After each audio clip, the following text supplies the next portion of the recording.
Hello, my name is James Hunter, and this is My 2 Cents channel where I talk about wellness topics from mental health, physical fitness, and just topics of interest. And today, in this brief video, what I'm going to talk about is information that is good to know for anyone who may be either you're going to start working out on your own by yourself and you've been doing like research to try to learn what you need to do, or if you're perhaps somebody who hired a personal trainer. What are some good things that you need to know as far as how you're going along with a program, and some concepts to kind of help you, get an indication if you're getting what you need out of your program. So I'm going to start talking about three concepts. One is the rule of specificity, two, the principle of overload, and the principle of progression. These are three areas I'm going to hit on. So specificity essentially is, it refers to a training of a person in a specific manner in order to get produce a specific change or a result. It's pretty straightforward. So let's say, for example, you're someone who's in sports, but you haven't really started lifting weights yet. So if you're, for example, a swimmer and you're a sprinter and you got to jump, like launch yourself into the water, to do whether it's the butterfly, the American crawl, whatever, pick one of the strokes they do, these swimmers who do it competitively, like in the Olympics, for example. So what's important to them may be vertical and horizontal power, because they have to launch themselves or jump out far and get height, so they can also help with that distance when they're launching into the water. So exercises that help improve vertical and horizontal power, like squat jumps, doing broad jumps, things like that. The squat itself, barbell squat, things like that. Just some basic examples. That could be important to someone, perhaps if you're playing basketball and they want to be able to jump higher. Same thing. So vertical power is going to be important. So is your training, or if your personal trainer is helping you to train, are they having you do exercises that are going to help you achieve that specific result? Okay. What if you're somebody who is trying, primarily your goal is to lose weight? Yes, the strength training is going to help with that. Lean muscle mass is more metabolically active, so it's going to, the chronic adaptation is more muscle, helps you be more efficient at burning calories. So strength training is a good component of a program to lose weight. However, is the training you're doing, or the training your personal trainer is having you do, is it the best possible situation to help you with losing weight, the result you're trying to get, or the change? For example, there's a lot of ways you could approach working out, but I've seen some more effective situations, like with metabolic resistance training, essentially higher intensity type situation. You may have somebody who does jumping jacks or squat jumps in between a set of, say, doing dumbbell flies, or perhaps even pick any other number of exercises in the weight room that you might be doing on a particular day. Rather than just standing there and waiting before you do your next set, you can do something that gets your heart rate up, that disturbs the metabolism more. EPOC, which is excess post-oxygen consumption, essentially is a fancy way of saying the harder you breathe, the more you breathe, the more your intensity goes up. The body's going to be more inclined to fuel shift from wanting to not just burn carbs, but to fuel shift into also burning fats as well. So disturbing the metabolism is going to be important if you want to, have that, as they call the post-metabolic afterburn. After you're done working out, you can have your metabolism boosted for a period of time. So your diet is a big part of losing weight, and that's another discussion. But your program design, as far as your workout, if you want it to be the most productive towards your goal and to get the most out of it, to where you have the best situation possible, not just for your diet but your training program, that's something you may need to look at what you're doing. Or is your personal trainer having you do things that are getting your heart rate up with the weightlifting, whether it's a high intensity intervals with whether it's Tabatas, doing a circuit or something. You get the idea, to where you're getting the best of both worlds. Yes, you're working on increasing your lean muscle mass, your strength and condition and all that, but you also have a goal of losing that weight, particularly if you're somebody who has diabetes type 2 and you want to get that under control, and health concerns are more of an eminent issue for you. Then your approach is going to be driven by these types of things, of specificity. You get the idea. So with overload, a training or stress or an intensity, if you will, that's greater than what a person is used to, okay? So the thing about the average person, if you haven't lifted weights, essentially your body has adapted sufficiently enough to meet the demands of carrying the weight of your body, weight-bearing exercises, or just, defying gravity, if you will. A real quick example, when the space program was new, astronauts went in outer space, zero gravity, right? So they're up there for a period of time.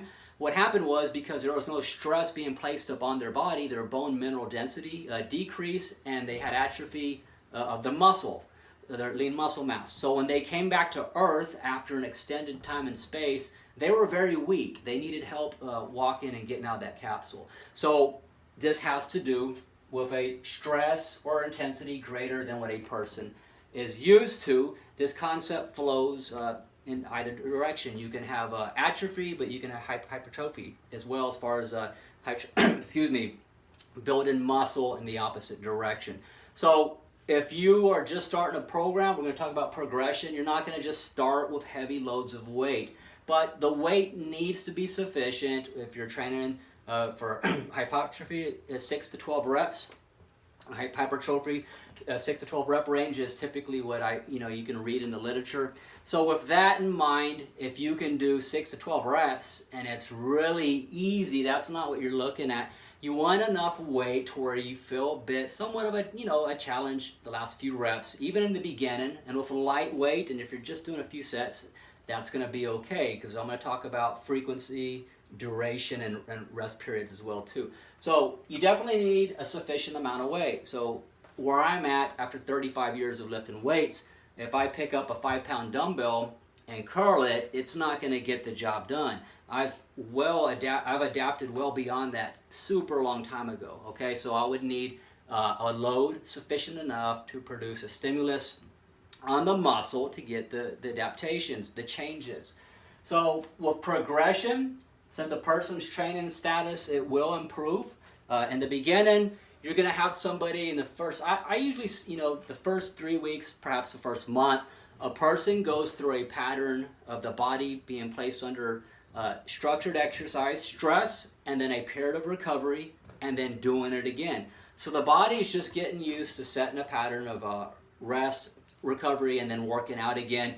Neuromuscular adaptations are taking place. In fact, a great part of your strength gains, a good portion of it, if you will, is accounted for from just the neural changes alone, getting your coordination improving, the body's those neural adaptations. You're going to see an increase in your strength just from that alone, not accounted for just just by muscle increase in muscle size alone. So that's something to keep in mind. You will see that in the beginning.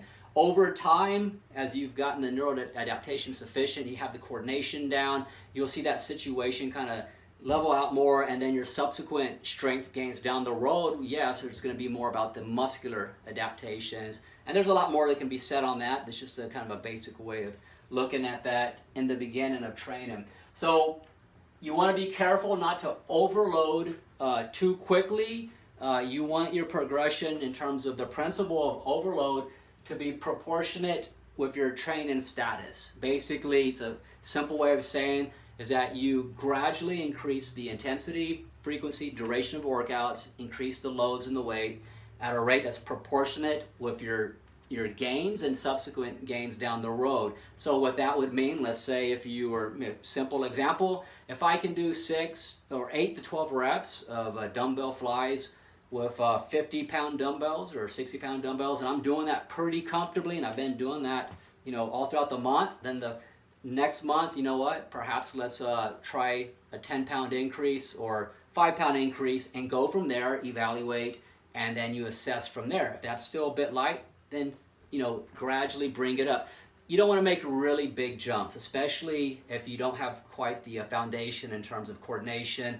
Examples of more advanced lifts would be something like power clean, even a squat, which is a lot more involved than people may realize, deadlifts, these more advanced multi-joint structural type lifts, or in even Olympic lifts, for example, powerlifting movements.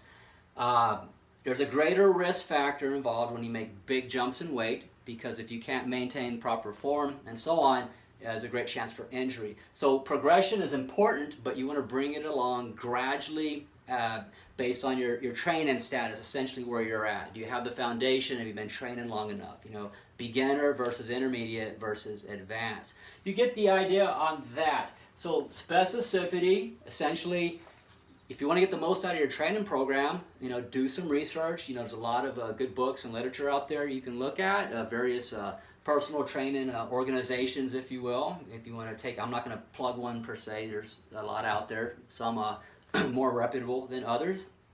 Talk to somebody who, you know, whether they're a trainer themselves or somebody who's a trusted source in terms of good exercises that are going to help you get a specific outcome as far as exercise selection, program design, and so on.